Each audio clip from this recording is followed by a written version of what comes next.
Hey guys, welcome back to the show. And on this episode, I'm going to be talking about one of my favorite movies of all time. A movie that, even after all these years, I still believe is the best bad movie of all time. It's Troll 2. Now, I did a video on Troll 2 years ago, but the show was different back then, and quite honestly, I never really felt like I gave this movie the treatment that it deserves. And when I say that Troll 2 is the best bad movie of all time, I really mean that. I truly do believe that it is. I like it more than Samurai Cop, Miami Connection, The Room, and the reason is because Troll 2 is just so entertaining from start to finish. It has everything I could ever ask for, and more. The movie starts with this guy being chased through the forest by these goblins. Not trolls, but goblins. Which you're probably thinking, well, that's weird. I mean, the movie is called Troll 2. Yeah, I know, it is weird. But trust me, these are goblins. There are no trolls in the movie. And if you think that's weird, you'll just wait. So then the guy does a somersault and knocks himself out somehow. Turns out all of this is just a bedtime story being told to Joshua by his grandpa Seth. Anyways, when the dude wakes up, there's this beautiful girl with all this crap painted on her face for some reason, and she starts feeding him this green stuff. I'm sorry, dude, does any of this seem weird to you? You're just gonna buy this hook, line, and sinker? You were just being chased by some monsters, and then you wake up and there's some girl just, spoon feeding you a bowl of some green sludge. And you're just, oh, yep, I want all that in my mouth. You don't even know what that is. Looks disgusting. It could be curds and whey. I've never even had curds and whey, but quite frankly, it sounds disgusting. I don't know if you could even get curds and whey these days. I think the closest thing, I guess, would just be buy some whey powder and throw some cheese in there. If a girl did this to me, I'd be like, get that shit away from me. I don't even know you. And clearly, you're dishonest about your freckles. So what else could she be lying about? So it turns out that the girl is actually a goblin in disguise, and the stuff he ate starts turning him into half plant so that the goblins can eat him. Of course, Grandpa Seth does what any good grandparent would do. He makes it very clear to this child that this is all real, all right? The goblins disguising themselves, turning people into plants to eat them. Yeah, this all happens. Well, sweet dreams. So then Joshua's mom comes in, and it turns out Grandpa Seth is dead. Yeah, plus that chair is still rocking, but I guess we're just gonna breeze right past that. Grandpa Seth has been gone for more than 6 months now. He was an amazing man. Grandpa Seth has remained in all our hearts. Yes, it's time to play Guess That Line. This is a chance for all of you at home to try and guess what the next line of dialogue is gonna be. Let's look at what we have this time. Grandpa Seth has remained in all our hearts, but he's gone to a different place. It's time to go to bed, or you must banish him from your mind. Grandpa Seth has remained in all our hearts, but you must banish him from your mind. Yes, Joshua, he was an amazing man, but don't you ever think of him ever again. He's dead. Get over it. Then Joshua asks if the goblins are real, and she's like, no. That's ridiculous. Then she goes straight to Michael and is like, Michael, Yeah? who are the goblins? The goblins? I love this because it's almost like she's a little freaked out about it, as if she left the bedroom like, all right, well, good night. Oh my God, goblins. I never thought about that. I mean, ghosts are one thing, but goblins, those could totally be real. Meanwhile, Holly is working up a sweat in her room when her boyfriend comes in through the window. Release your instincts in the bathroom. Are you nuts? You trying to turn me into a homo? Wouldn't it be too hard? If my father discovers you here, he'd cut off your little nuts and eat them. He can't stand you. This movie is just filled with so many of these quotable lines that are just absolutely hilarious. And it's just another reason why you gotta go watch this thing. And on top of that, the way this ridiculous dialogue is delivered in this scene is hilarious because it feels like you're watching a middle school play. Is it true that your family's going on vacation tomorrow? Yes. I'll come with you? Okay, I'll tell my father that you're coming with us tomorrow. Where are we going? Nilbog, a wonderful half-empty town. It's an exchange. A family from the country is coming to live here, and we're going to live in their house. Oh, Elliot, it will be wonderful. Holly's boyfriend doesn't show up, so they leave without him. Of course, there's an argument over this, so in order to fix everything, Diana gets Joshua to sing. Joshua, start singing. Come on, sing that song I like so much. I don't feel like singing, Mom. Just sing. Row, row, row your boat gently down a stream. Merrily, merrily, merrily, merrily, life is but a dream. Merrily, merrily, merrily, merrily, life is but a dream. Well, that's going to make everything better. This is exactly what you want to hear when you're on a road trip. A song that basically has one line that just repeats over and over and over again forever, because that's really going to diffuse the tension. But here's the thing. This movie came out way back in 1990, and back then there was only 3 songs that you could legally sing on a road trip. Row, Row, Row Your Boat, 100 Bottles of Beer on the Wall, and Against the Wind by Bob Seger. After Joshua wakes up from a nap, green liquid starts pouring down his face. Stop the car, Dad, I'm sick! I love how that's the initial reaction. As soon as he feels liquid pouring down his head, "Stop the car, Dad, I'm sick!" Of course, this is all a nightmare Josh is having, of being turned into plants so that the goblins can eat him. It turns out that Elliot and his friends have their own RV and decide to go to Nilbog themselves to meet up with Holly, as well as a bunch of beautiful young single ladies. But here's a sequence that makes absolutely no sense. I guess they park somewhere, get out, and start waving to Holly in the van. And where do I even begin with this? How did they know that they were going to be traveling along that road at that time? How did Holly even see them? And how would they be able to see Holly flipping them off from that distance? There's no one here. It's normal. This is a farming community. Remember, at this time, and not everybody goes to sleep. Yeah, Holly, this is a farm town, which means that everybody gets up at 5 in the morning and then goes to bed around this time at night, which appears to be like 2:30 in the afternoon. So they meet up with the other family and exchange keys.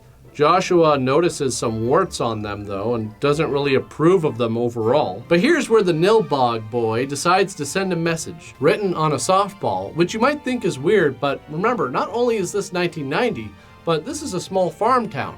So, this was like texting before texting. You just write something down on a baseball and throw it around town. So inside waiting for them is a feast of, I don't really know, Kool-Aid and carbs, basically. But before Josh can dig in, the ghost of his dead grandfather pays him a visit. I like how Josh is apparently the only one who can hear the creepy old man tapping on the glass. And Grandpa Seth tells him that he can't let the family eat that food, otherwise it will turn them all into plants and the goblins will eat them. So Grandpa Seth freezes time. Strange, looks like everyone is still slightly moving somehow. And Josh decides to do really the only logical thing here. Piss all over the food. This smells. Hey, what's going on here? Why does it suddenly taste like somebody peed on my sandwich? Oh, and thanks for the invite, by the way. I guess you all just forgot about your oldest son.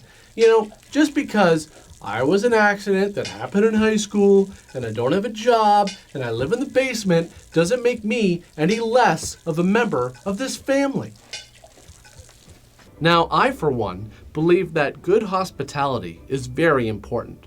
A cornerstone of our society, something to be appreciated. Quite honestly, I can't put its importance into words, which is fine because Michael's little speech to Josh here perfectly sums it up. Do you see this writing? Do you know what it means? Hospitality. And you can't piss on hospitality. I won't allow it. That's right. You can't piss on hospitality. I won't allow it. If I ever have kids, that will be one of the first things I teach them, right along with the meaning of the word katana. It means Japanese sword. What are you going to do to me, Daddy? Tightening my belt by one loop so I don't feel hunger pains. Okay, so tightening your belt to prevent hunger pains? Also, what was the plan for food when you got there? I mean, you didn't know that there was going to be this feast waiting for you, so what were you planning to do initially? Anyways, back at the RV, Arnold is getting pissed because they're not meeting any single horny girls. So he goes outside for a cigarette, and that's when he sees this woman running through the woods And suddenly, he goes into sexual predator mode, running after her, yelling at her to stop, and finally tackling her to the ground. Because, you know, that's a totally appropriate way to meet someone. Suddenly, she points to the goblins, and in an attempt to impress her, Arnold tries to tell them all to get lost. And remember,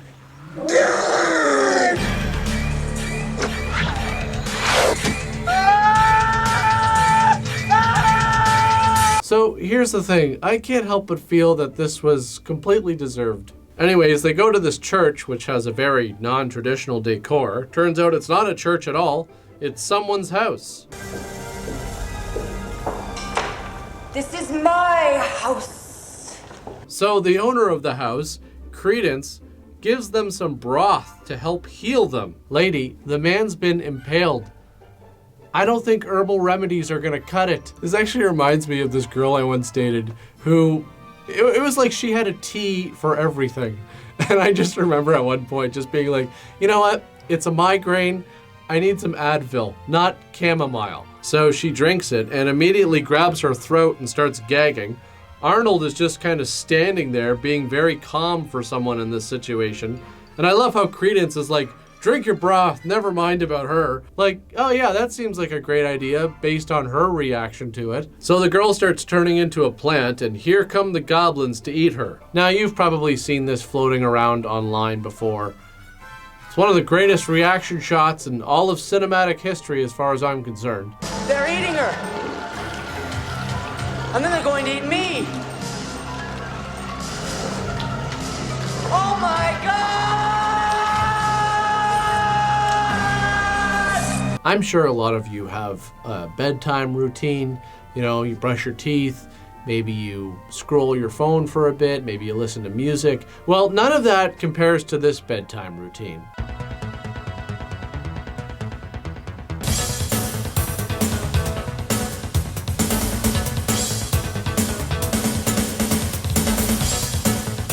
I'm not even sure what this is or why it's in the movie. Does she do this every night? Has she rehearsed this, or is she just making this up on the spot? This was the original TikTok, ladies and gentlemen, before TikTok, even before Vine, which means that it was before TikTok and Vine stars. We didn't know what we had back in 1990. Suddenly, Grandpa Seth appears in the mirror looking for Joshua, and Holly freaks out. Look, there's no one other than us in there. It's gotta be your imagination. Or hallucination. Are you still smoking dope, Holly? I swore I wouldn't, Dad. Look, I want to get up early in the morning. We're still farmers now, right? Yeah, but here's the thing. You're not actually farming anything. So you want to get up at the crack of dawn? For what? Just to feel like a farmer? I thought this was a vacation. How about feeling like you don't have to get up early for work? What happened? You were in the wrong room. Holly was sleeping there. I still have to learn the layout of this house. I'm still trying to figure out what the limitations are of being a ghost in this movie. I mean, this guy is a ghost that can basically go wherever he wants, disappear and reappear at will, freeze time, but he needs a floor plan to figure out who's in what room. I mean, there's even signs on the doors, Grandpa, come on. So Drew is upset because there's no food, and the other guys just tell him, well, just go into town and buy some. So while he's jogging into town, a cop pulls over and offers to give him a ride. Are you hungry? Well, a little bit, yeah. Here, eat this. Thank you, Sheriff. See, now this is what I would love to see more of from our police officers. Not only just going out of their way to help citizens, but offering up smushed green sandwiches which have been obviously sitting in their pockets all day long. I mean, could you imagine if somebody handed this to you? How hungry would you have to be to actually take a bite of this thing? Can I help you? Coffee. There's no coffee here in Nilbog. It's the devil's drink. Eggs. Here's some Nilbog milk. Special milk. High in vitamin content. I love how he's just so disgusted at the idea of eating an animal product, but then offers up some milk in the same breath. I mean, if I was in this situation, I'd start feeling like, wait a second, none of this adds up at all here. I mean, this milk isn't even refrigerated. And okay, it's not real milk. I get it. But still, if I was Drew, I'd be like, this doesn't make any sense. What kind of vegetarian are you? You pick and choose? I actually dated a girl like that once. She was like, I'm vegan, but I still eat fish. And I was like, then you're not vegan. What the hell is this? But I also want to say that while I was dating her, I learned how to cook some vegan food, and it was actually pretty good, like I will say. And I did lose some weight, and then after we broke up, I gained all that weight back. Honestly though, there is some really good vegan stuff out there, but then there also is, you know, some horrible stuff too. I remember the one time I ate kale chips. You know, just when you think you can't make something worse than it already is. So Josh and Michael go into town to get supplies, but everything is closed while the sermon is going on. But that's okay, because there's plenty of ways to pass the time, like reading this vegetable cookbook and revealing the true meaning of Nilbog. Nilbog! It's goblin spelled backwards! By the way, at this point, if you're still waiting for a troll to show up in this movie, you're wasting your time. It's not happening. This really is Goblins. That was the original title for the movie until the distributor decided there was no way for the film to succeed under that title, so they figured, well, might as well just try and tie it to this movie Troll. You know, make it seem like a sequel, even though it has nothing to do with Troll. Anyways, Michael falls asleep. Yeah, whatever happened to, oh, we gotta get up like farmers. And Josh takes off somewhere, not sure where he's going. It's not like he knows where he's going. He's never even been here. But he stumbles upon some kind of barn and decides to go inside because, I don't know, he just does. And wouldn't you know it, inside the goblins are having their sermon, which is basically about how disgusting meat is, until they discover Joshua and shake his face. Then they try to force him to eat some kind of crap before Michael runs in and finds them doing this, as well as finding the exchange family there as well. And you're probably thinking, okay, this is it. You know, there's no way they're gonna convince him that nothing strange is going on here. Wrong. Mr. and Miss Presence, what are you doing here? I thought you were supposed to be at my house. We had car trouble. We'll be leaving this evening. Okay. Anyways, on the way back, they see Holly at Elliot's RV, and I swear the people in this movie must have eagle vision. Look how far away they are. You can barely even see those people. Meanwhile, Drew goes into Credence's house and finds Arnold, who is now a potted plant, and tries to come up with a way to get him out of there. Grab the pot and drag me out quick! I'll try.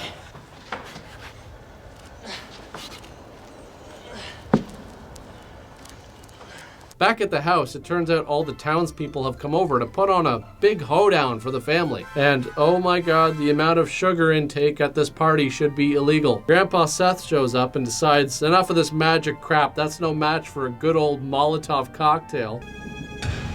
I order you, for the sacred power of the magic stone and his lord, go back to hell! Okay, hang on. What? Go back to hell? Back to hell? Meaning that Grandpa Seth was in hell before? Why was he in hell? What did Grandpa Seth do? So I'm not exactly sure what's happening. The goblin magic is hurting Grandpa Seth until he unleashes some sort of lightning that ignites the cocktail. Again, to recap, teleportation, time freeze powers, lightning, but can't find his way around an old farmhouse. So everyone rushes outside to put out the fire, and then it's revealed, oh my god, it looks like he was a goblin. And now they're like, he was one of us and you killed him, so now it's your turn to die. And yet none of them do anything. They just stand there and stare at them while the family slowly backs away into the house. I don't understand this. They're right there. Just get them. So now it's nighttime, and they have the whole house surrounded. Again, there's so many of you, just go into the house and get them. And now, ladies and gentlemen, I mentioned it on a past episode of this show, but here it is. The hottest sex scene ever put on film. Actually, I like popcorn. Well, no problem. All we have to do is heat it up.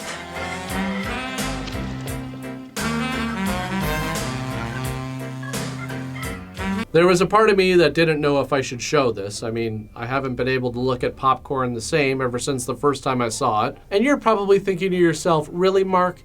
You think this scene is hot? Well, yes. Yes, I do. I mean, isn't it obvious?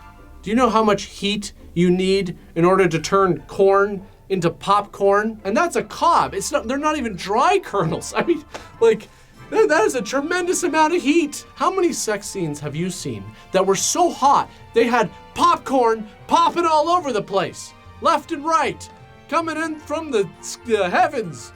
Yeah, I thought so. Only one, this one. So now they all have this big seance to try and summon Grandpa Seth, which I really don't understand. I mean, this guy just appeared at will before. Something happens in the seance where Josh and a goblin switch places. Honestly, I know I nitpick a lot on this show. It's where I get my jokes. But this is one of these movies where you kind of just have to let it happen, you know? Your enjoyment will come from just experiencing it. So now all the goblins rush in finally. Okay, now I always cringe at this part because this looks like it actually hurt. That was not planned. Back at Credence's place, Josh is fighting with a goblin when Grandpa Seth shows up and deals out his brand of old school justice. And I can appreciate that. See, you're gonna come at us with all this goblin magic and spells and crap. Well, Grandpa Seth is just gonna clock you in the face. What do you think about that? He might even chop your hand off with an axe. And not only that, he's gonna give you service with a smile. So he gives Joshua a backpack and says, you can only take out the contents when you absolutely need them. Well, how will he know when to use what's in the bag if he doesn't know what's in the bag? I mean, come on, Grandpa Seth, give this kid a break. He's like 10. So they go over to the Stonehenge stone, which is what gives the goblins their power, and try to destroy it by simply touching it and using the power of goodness. I didn't make that up. They actually say that in the movie. Then Grandpa Seth is like, all right, I'm out of here. For some reason, he asked to disappear, leaving his grandson to deal with the goblins. But that's okay, because Josh takes the one thing out of the bag that will keep the goblins away. A double-decker bologna sandwich! And I'm sorry, but this is ridiculous. Who puts that much bologna on a sandwich? That is just extremely wasteful. Oscar Mayer is probably rolling in his grave. If that was my legacy, I think that I would request to be buried in a coffin painted like a hot dog bun. I think that would be appropriate. And a nice little gag. Anyways, they all use the power of goodness somehow, and the goblins just start exploding left and right.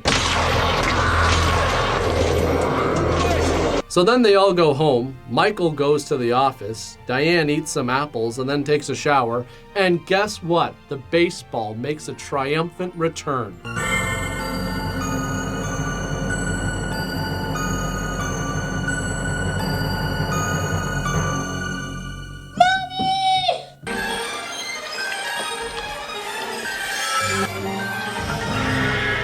Do you want some, Joshua? And I'm just gonna be honest with you, I think this is total BS. It's like a giant middle finger to the audience. You really expect us to believe that Michael would just go right back to the office after this whole thing? He's just gonna go back to work? Straight to work. In the end, the goblins are still alive, which means the power of goodness wasn't good enough, which is also pretty disappointing. A little depressing too. It's a little too real. Now, this movie was shot over the course of 3 weeks, and it was written and directed by a Italian husband and wife filmmaking team. Troll 2 è un film che su cose molto gravi, molto importanti, come mangiare, vivere, morire. Non volevo scrivere una storia horror classica, quindi mi sono inventata questa storia dei troll che sono dei vegetariani, perché in quel periodo della mia vita avevo molti amici in quel periodo che erano diventati tutti vega e quindi ero arrabbiatissima e allora ho...